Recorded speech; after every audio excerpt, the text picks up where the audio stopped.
are Locked On Seahawks, your daily Seattle Seahawks podcast. Part of the Locked On Podcast Network, your team every day.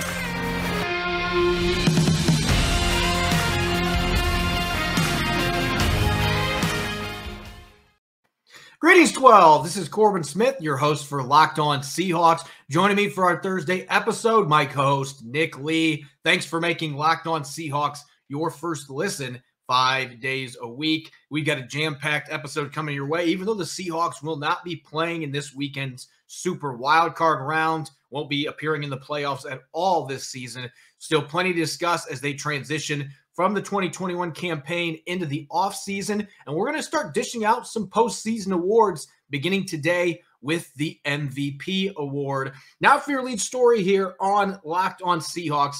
Nick, if there's a positive to a season coming to an end, you could really say this for all 32 NFL teams, it's knowing that players that were injured at the end of the season, in most cases at least, are going to be 100% healthy and ready to go when you return to the football field in late summer for the start of the upcoming season. And in the case of the Seahawks, Pete Carroll provided some encouraging updates on several injured players that would fit that bill going into next season. We'll start off here first with Quandre Diggs because it's the most recent injury. We saw him fracture his fibula. If you actually saw the replay of that, I'm sorry that you had to watch that. Very difficult to see that there's a reason they didn't replay it during the telecast. But had his surgery a few days ago. It was successful. The player himself tweeted that it was a success. 4 to 5 month recovery time window. Is going to be a free agent in March, but with no ligament damage, Nick, he should be able to make a full recovery. And you can make the argument compared to the other couple players we're going to be talking about, Jamal Adams and Carson. He's probably got the best path to coming back 100% healthy, given the nature of his injury. Yeah, I mean, clean break and all that stuff. That it's kind of a weird thing to think about, but yeah, because you think about Carson with the neck and Jamal Adams with the shoulder and just a couple injuries he's had. Both of those are, if not career ending, in potential cases, at least career altering. And Quandre Diggs' injury, he's young enough, he's healthy enough, he's had a pretty decent track record of staying healthy to where he can come back and be just fine. Where Carson and Jamal Adams have had a ton of tread on the tires and a couple of injuries that have really dragged it down. So, of course, the biggest wild card here is, 4 to 5 month recovery for Quandre Diggs, and you'd love to have him in the 2022 picture for the Seahawks. But that means the Seahawks got to open the wallet because he's a free agent, and other teams might be interested. And my thought is, it in a weird way, it could benefit the Seahawks that he ended the season. I don't want to wish an injury, but it could benefit him that he did end the season injured, and that he might not have as high of a price tag perhaps as he would have had he finished the season super strong and super healthy.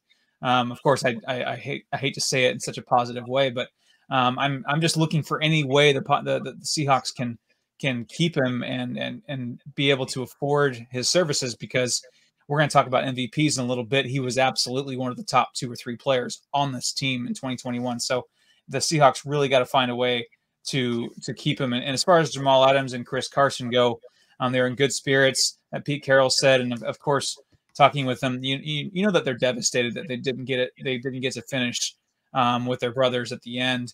And especially, you have a guy like Jamal Adams. If he stays healthy all year and they use him properly, we could be having a very different conversation about where the Seahawks are at this time of year. But both of those guys are under contract for next year, and you expect them to be fully healthy. But yeah, as far as the overall prognosis over the next 6, 7, 8 months leading into next year, I definitely feel the best about Quandre Diggs.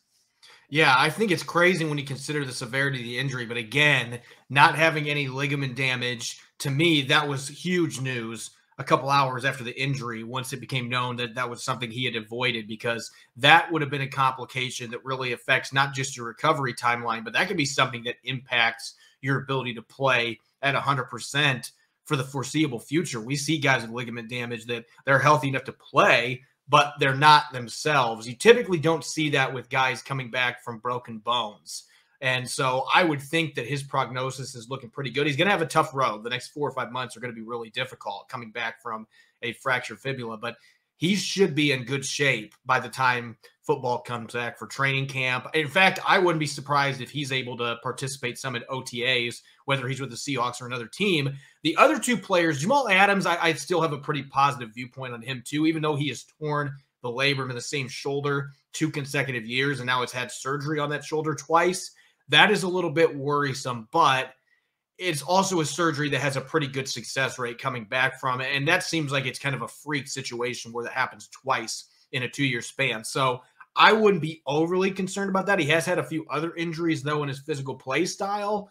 You got to wonder if that's going to lend itself to him just having consistent durability problems, which would be horrific considering what the Seahawks gave up to acquire him from the Jets. And as for Chris Carson, I hope Carson makes it back. And everything Pete Carroll has said at this point suggests that he's going to be good to go. But we're talking about a running back that has had some pretty significant injuries in his career already up to this point, and he's coming back from neck surgery. I need to see him on the field playing and able to take hits before I can come to the judgment that he's still going to be an impact player. I think it's anyone's guess right now what Chris Carson's going to look like when he gets in the field. And then you got to wonder, can he stay healthy? Because people talk about Rashad Penny's injuries. Chris Carson's had several really severe ones. He had a fractured ankle. He had a cracked hip.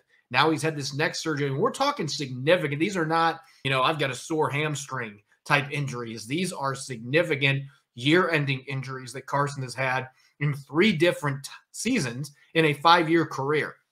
So we'll have to wait and see.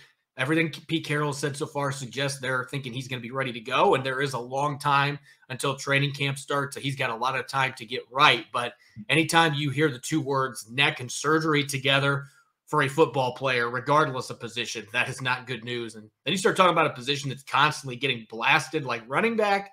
I need to see what he looks like on the field. Hopefully he will be good to go. But all 3 of those players, Pete Carroll's expecting to be ready, full bore, for the start of the season. We'll just have to see if all 3 of them are on the Seahawks roster, most notably Quandre Diggs. When we return, we're going to be talking MVP, an award that's typically belonged to Russell Wilson pretty much every year. You pretty much put his name on that award every year since the Seahawks drafted him back in 2012.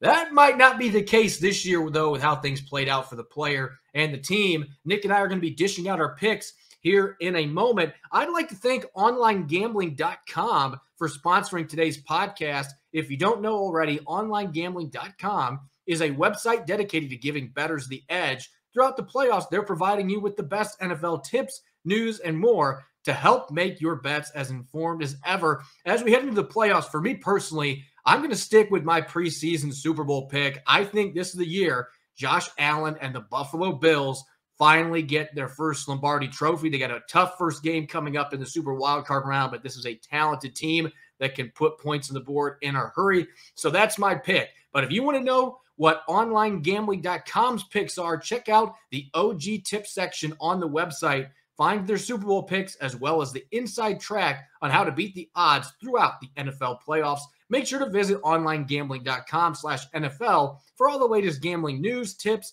and info to beat the odds and give you the edge throughout the playoffs. Remember, OnlineGambling.com/NFL to make the most of this year's postseason.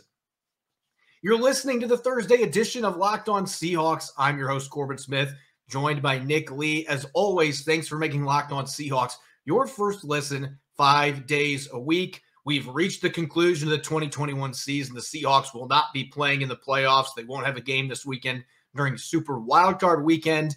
So they are fully invested now in the offseason. That means it's time for 2021 awards. We're going to start with the most notable, the biggest award, the MVP, the most valuable player. And as I mentioned a few moments ago, Nick, this has typically been an award that you probably could have put Russell Wilson's name on the trophy before you played your first game in week 1. He had been Iron Man, never had missed any games, consistently one of the best quarterbacks in the league. I think it's safe to say this year, though, even though number 3 had pretty good numbers, considering he missed 3 games and dealt with some injury issues this year, I think it's safe to say that he doesn't really belong in contention for this award, especially with the team going 7-10. Yeah, look, I mean, the NHL calls their MVP the Hart Trophy, I believe. For the Seahawks, it should be the Russell Wilson Trophy. It really should.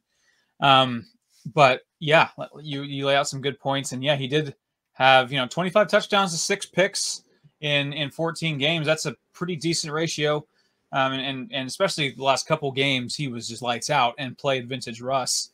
But it was just too little, too late, and that stretch where he was not only hurt but playing hurt and playing ineffectively, that really drove it down. So I honestly didn't give him much of a consideration. MVP. That's really weird to say. He's a Ring of Honor, future Hall of Famer, but this just wasn't the year. I mean, if you look back, most Hall of Fame quarterbacks have a year or two like this. I mean, was it 08 for Tom Brady? That year that Tom Brady tore his ACL, I forget what year that was. And Aaron Rodgers a couple years ago had a very subpar year to his standard. So it happens. I expect a full bounce back wherever he is in 2022. But strictly talking guys who I think deserve it, for me, the debate was between Tyler Lockett and Quandre Diggs. And those are my offensive and defensive players of the year when we get their spoiler. But as far as MVP, I do tend to lean towards offense and production.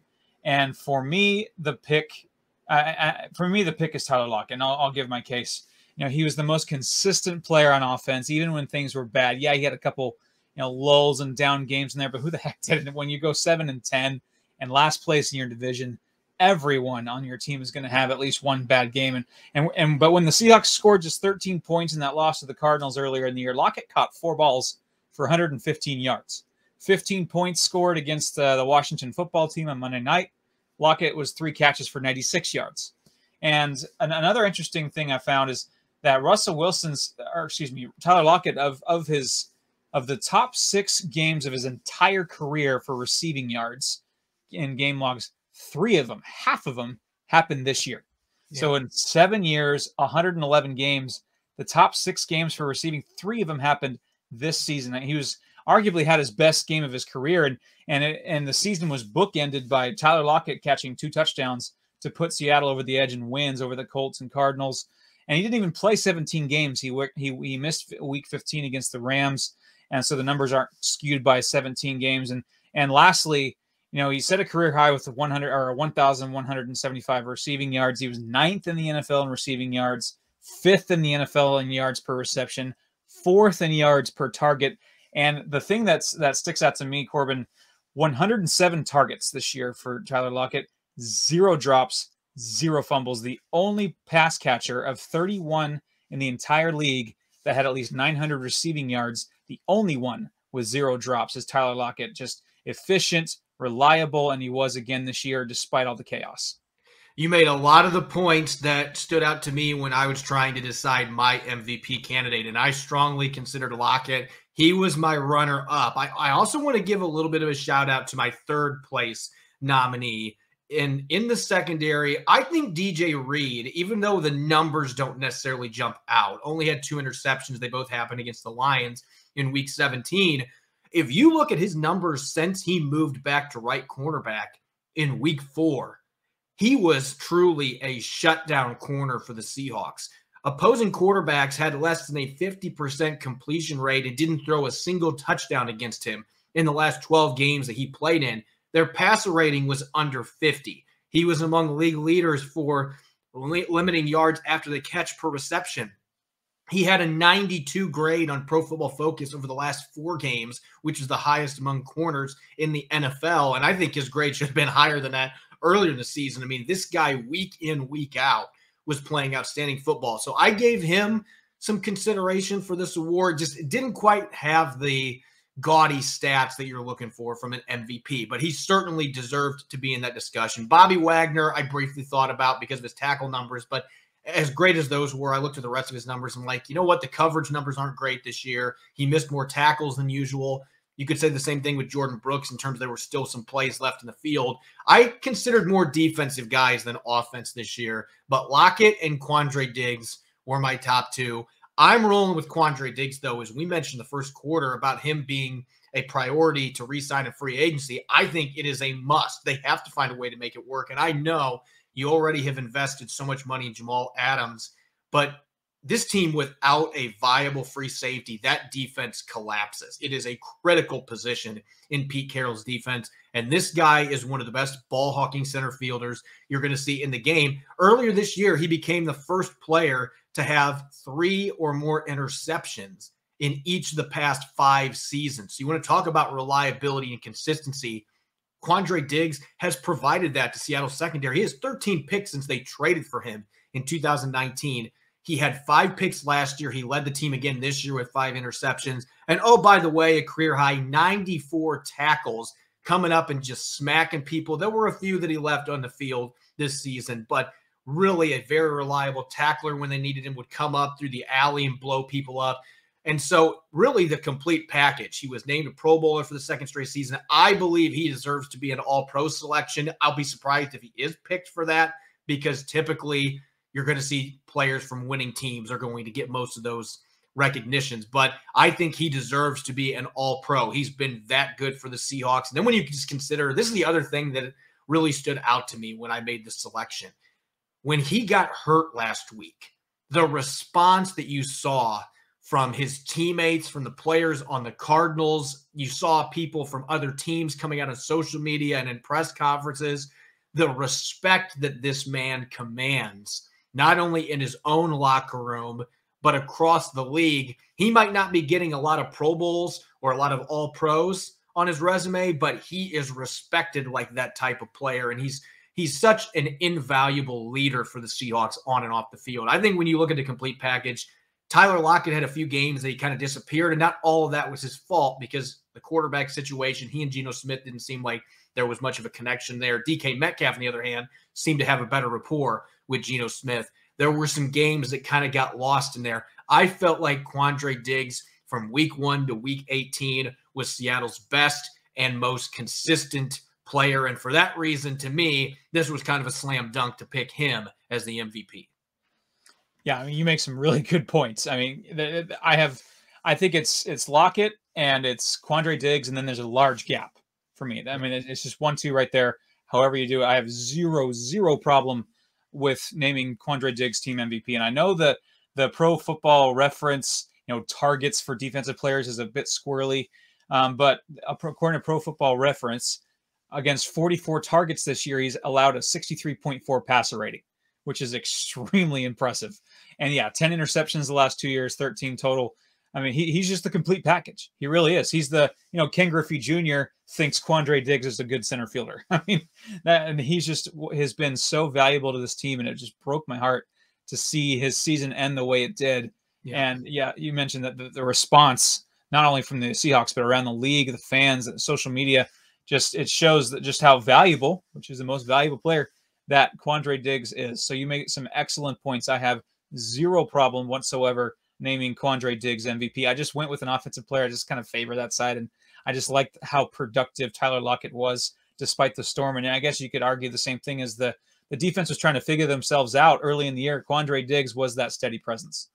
And I'm just going to throw this out there. I'm not going to lie. I considered Rashad Penny briefly, even though he really only played half the season, a little less than half of the season. But that's just how dynamite Rashad Penny was over the last 6 games for the Seahawks. I briefly thought about it. This needs to be a full season award. But if we were looking at second half MVPs, it would be Rashad Penny running away like he ran away from defenders for the last 6 weeks. So I at least considered him. I briefly thought about Al Woods because the big fella deserves love the way he played for the Seahawks this year. But we're talking most valuable player again.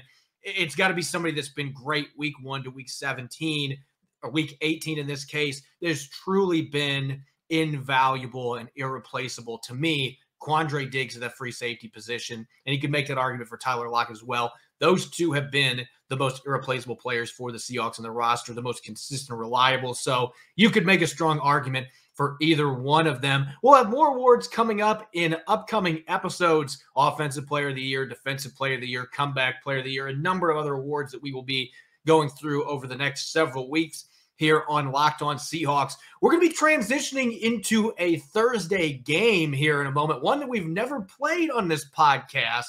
But before we get to that point, I want to tell you guys about an incredible app everyone who buys gas needs to know about. I've been using it frequently. It's called Get Upside. My listeners are making up to 25 cents for every gallon of gas every time they fill up. Just download the free Get Upside app in the App Store or Google Play right now and use the promo code TOUCHDOWN to get a bonus 25 cents per gallon on your first fill up. That's up to 50 cents cash back. So don't wait to pay full price of the pump anymore. Get cash back using Get Upside. And download the app to use the promo code TOUCHDOWN to get up to 50 cents per gallon cash back on your first tank. Some people who drive a lot, like myself, are making as much as $200 to $300 a month in cash back, and there's absolutely no catch. The cash back gets added right to your account, and you can cash it out anytime to your bank account, PayPal, or an e-gift card such as Amazon or other brands. So just download the free Get Upside app and use the promo code TOUCHDOWN to get up to 50 cents per gallon cash back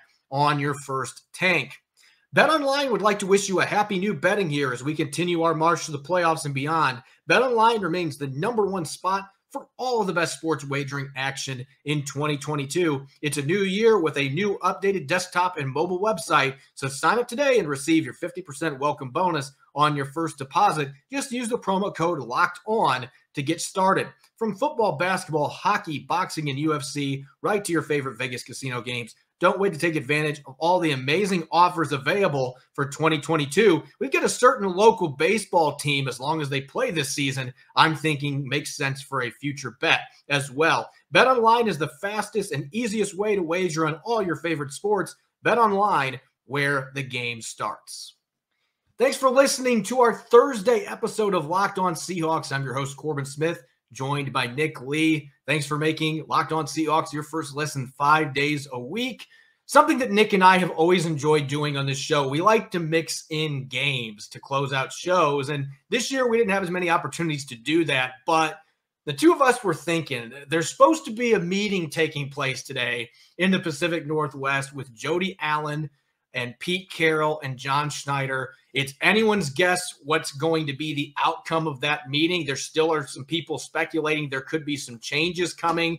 I would suspect it's not going to be Pete Carroll and John Schneider exiting stage left, but there might be some changes in how business is operating. We'll have to see what the results of that meeting are. But you and I were discussing and thought, you know what? It'd be interesting to take a sneak peek behind closed doors and see what the conversation after the 2021 season between Pete Carroll and John Schneider might look like. So we're going to play a little role play here, and you and I had to argue about this for a few minutes, but I decided since I'm the one with the beard, I will be John Schneider, and since you're the one with the Starburst gum, we're going to let you be Pete Carroll today. Yeah, I'm not much of a gum chewer, but I got my Juicy Fruit Starburst, not a sponsor, but could be. And I'm just going to start, I don't think 1 or 2 pieces is enough. So you just keep talking. And I'll take the whole box, box. You just keep talking. I know these probably lost like 5 seconds. So you just keep talking. I'll just keep putting it in and we'll get rolling.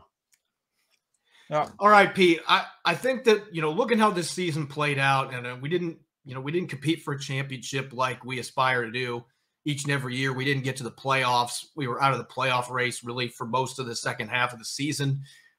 Big changes not necessarily needed to be made, but we need to find ways to build this roster. So I want to talk draft here first, and we've got the Senior Bowl coming up. And just so you know, Pete, and we'll have a chance to break this down. In fact, I just emailed, you should be able to see on your screen, we've got our draft board for this season pretty much already ready to go. 25 players ready, 23 of them Senior Bowl players. All of them are 30 years old. And we've got 7 defensive ends on there that might be the next Michael Bennett. Well, first I like the 30-year-old thing. That's you want mature guys, and well, obviously, I think our first pick's about 41st overall. Please don't trade back 50 times.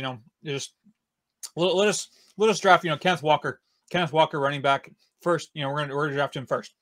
We're gonna draft him first, build around him. I don't or heck, I like that kid from BYU, Tyler Algier. Runs the heck out of football, physical. We'll just take both of them. We'll draft both of them, and we'll build around that.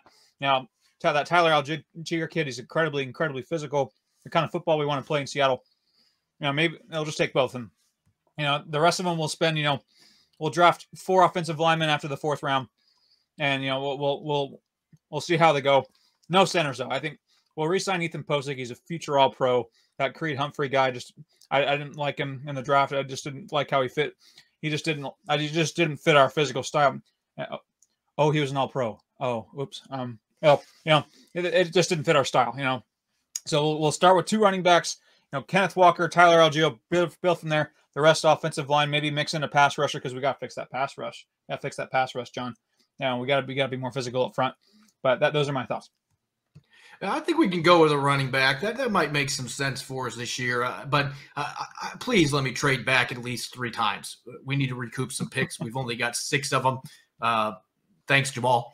We've only got 6 of them right now. But I'd like to have 8, 9, 10, 31 draft picks before we get done with this. And then we can check off your 4 offensive linemen after the 4th round. And hopefully one of them is on the team when we start the season in September. That would be a pretty good result. Meanwhile, the guy that they're going to be protecting, Pete, I think we need to talk about Russell Wilson here. And before we decided to meet today, I actually picked up the phone and dialed up my good friend Ryan Pace and was hoping to continue our conversation that we had about Russell Wilson last year. But oddly enough, when I called the number, it said this number is not available. And then I quickly realized, oh, wait, Ryan Pace doesn't have a job right now. Ouch. Russ is great. We love Russ. He knows that. We love him. We want him here in Seattle. We wouldn't get very far without him. Everything is great between us. He's the best quarterback in football. We're lucky to have him in Seattle. Our relationship couldn't be better.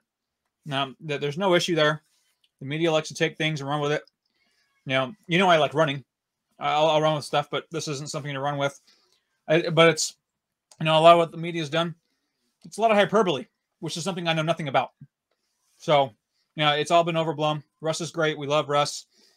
Business as usual heading into 2022. He's our quarterback. If we're going to have Russ around, and I think you and I are both in agreement that we need to have Russ here since Ryan Pace isn't available to talk to anymore, I think we need to talk about what we do to build around him going into the season. And you mentioned the pass rush. You talked to the media about it. I told you to keep that stuff secret, but you don't necessarily listen to what I had to say on that regard. So what's your game plan for what we should do to address that pass rush during free agency? A couple of guys, minimum 32 years old, minimum 4 years since their last Pro Bowl, and a couple of guys in the market there. I think one guy I'm looking really closely at, he's a Pro Bowler back in 1998. Love that guy. Love how he looks. Reminding me just like Michael Bennett. I think he'll be the next Michael Bennett. I love what I see from him. But you got to be better up front, both ways. Fix the pass rush. Got to be better up front. We got to be bigger. Got to be stronger. Got to be faster in the trenches. We're going to look all over the place to find the right group of guys that will help us run the ball more. I mean, we got to run the ball better. We got to run the ball better, and we got to run the ball better. We got to be more the physical team, and we got to find a way also to re-sign some guys. We want Quandre Diggs back. We want Rashad Penny back. Rashad Penny, was our most valuable player last few weeks. We got to build our team around him. We got to run the ball better, and that comes with re-signing the best running back we had on the team last year. We love him back in Seattle, and we hope we can work something out there.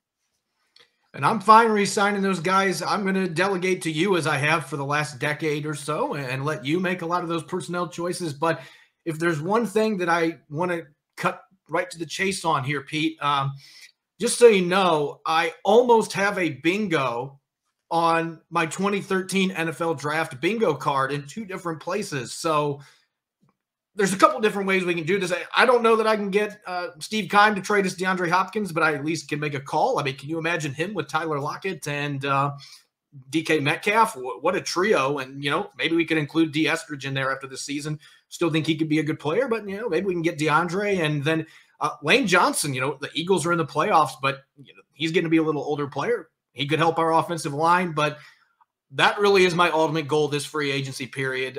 Can we find a way? And Tavon Austin, I think that he's still in the league. A few of the guys on here. D. Milliner, what's he up to these days? I mean, we have a few other names out here that we haven't brought to Seattle yet from this incredible draft class, and I want to get at least one of them into the fold here for this next season. That, I believe, could be what takes us over the top and gets us back into the playoff discussion. And oh, by the way, if there are any other offensive linemen that were first-round picks in the last 5 years that got benched by their respective teams and are available this year, I'm ready to open up the checkbook. Sure, I had to pop in my my 8th piece of gum here. So, first of all, love Lane Johnson. He's probably 52 years old, perfect age. That we need for him for a tackle spot or guard.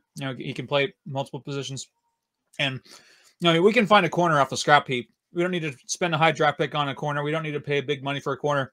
Just find him on the scrap heap. I'll teach him the kick step. Walk in the park. Piece of cake. So we don't need to spend big on corners. So Xavier Rhodes, I'm not sure about him. But yeah, let's look at Lane Johnson. I think he's the perfect age, the perfect amount. I don't know. He might be too expensive, though, because he's playing pretty well for a playoff team. But, getting DeAndre Hopkins is probably out of the question. But certainly, where's our next Luke Jokel? That's what I want to know, John. Where's our next Luke Jokel?